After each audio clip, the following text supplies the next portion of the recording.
Yeah, look, yes and no. At the same stage, that has been a little bit of a missed opportunity for us. But then you look, after 85 overs of cricket with an old ball, there still seems to be quite a lot of sort of lateral movement. So I suppose from our point of view, we've got 300 on the board, and if we can come out and be pretty relentless in the way we go about hitting our areas at some point tomorrow, you don't actually know what a good score is. So yes, on one hand, it is a missed opportunity, but on another hand, you don't know what a good score is until both sides are batted. It was a brilliant piece of building from Virat, but obviously got Joe out. Just wondering what you made of his celebration afterwards. He obviously looked pretty pleased about it. Yeah, look, everybody's entitled to celebrate how they want to. If that's he celebrated, and that's cool. Keaton? How was the conversation like between Johnny and Joe when they were both in their dressing together after their mix-up? No, fine. Look, I mean, that's cricket. At the end of the day, you make errors. Cricket's based on human error all the way through the day. Whether it was a mix-up, I don't know. I wasn't in the middle. That's down to them to shake hands, have a beer tonight, and sort it out. But yeah, look, like I say, at 200 odd for 3, it has been a bit of a missed opportunity. And hopefully we can be pretty relentless in the way we go about our work tomorrow at some point. How is Joe kind of coping with the circumstance of obviously being captain, wanting to lead from the front, which he was doing pretty successfully, and then in the end, losing his wicket to a mistake that he made batting, but something else.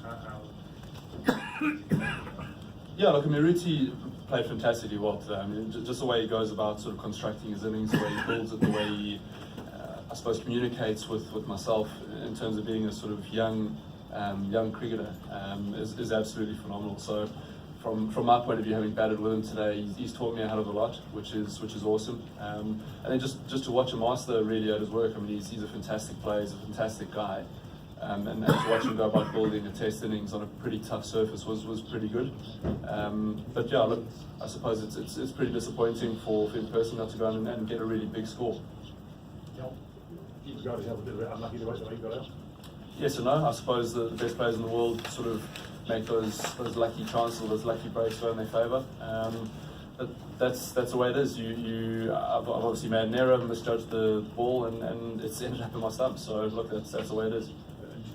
The pigeon thing that distracted to it, obviously the previous ball. No, not at all. I suppose, I mean, 30 overs before people were standing up behind the bowler's arm, you could say that distracted me as well. So, look, it's you refocus, you go through your own method, your own sort of process between each ball. I wouldn't say it distracted me at all. I suppose it just happens to be the ball before I got out, and suddenly there's a huge sort of hoo-ha about the pigeon. Yes, sir. Speaking you played Ashwin in India also. Was he anything different here, and how was he today? Yeah, look, I mean, Ash is a very good bowler. He lands the ball in the right area. He varies his pace. I suppose in India there's more balls, I suppose, that can get you out. Just with it being sort of turny surfaces, he bowled nicely today. And at the end of the day, we come up with a game plan in order to play off spin as left-handers. Or the good ball to Cookie this morning. Maybe that came down to a little bit of tackiness within the surface.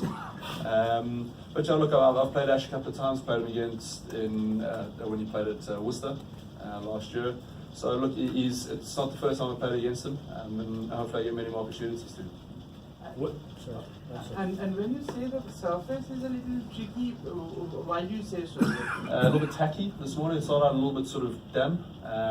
It just felt like the odd ball just held in the surface. I suppose I was just down to conditions. Will and then gentleman behind that. You saw Ashwin maybe a bit earlier than you expected today. Is today to confirm the view that Sing's going to play a huge part in the series? Yeah, look, I think spin and seam will play a huge part in the series from both sides. Both sides have got a sort of really good lineups from the seam department to the spin department. So look, you need to come up with a game plan to every bowler you're facing. Each individual bowler has their own sort of attributes. Hence the fact you try and sort of, I suppose, complement each other. And as bad as we come up with a game plan to all of those guys and sort of what you think is going to be best on the day as well. I mean, today there was a little bit of hold early on, and it seemed like later on there was just sort of kissing on a little bit better, or a little bit more sort of straight. But that's the way it is. You come up in the sort of moment and you find a game plan. Yes, sir. Looking at today's game, do you think spinners will play a major role and both the teams missed a trick by just fielding one spinner? Do you think two spinners would have been an ideal thing after first day's play? Yes and no. I suppose day one, you look at the amount of lateral movement that there's been from the seamers all day. I mean, Virat didn't take the second new ball and this ball was still going sideways. So you could say that maybe not enough seam was bowled either. But look, it's one of those where you don't know until both sides have bowled. The ball has gone naturally, the ball has turned slightly, and we just need to be pretty relentless in the way we go about our work, sort of smashing good lengths, good lines, and just make it really tough for them to get away, as they did for us at certain points. Any more? Okay, thank you. Cool. Thank you guys.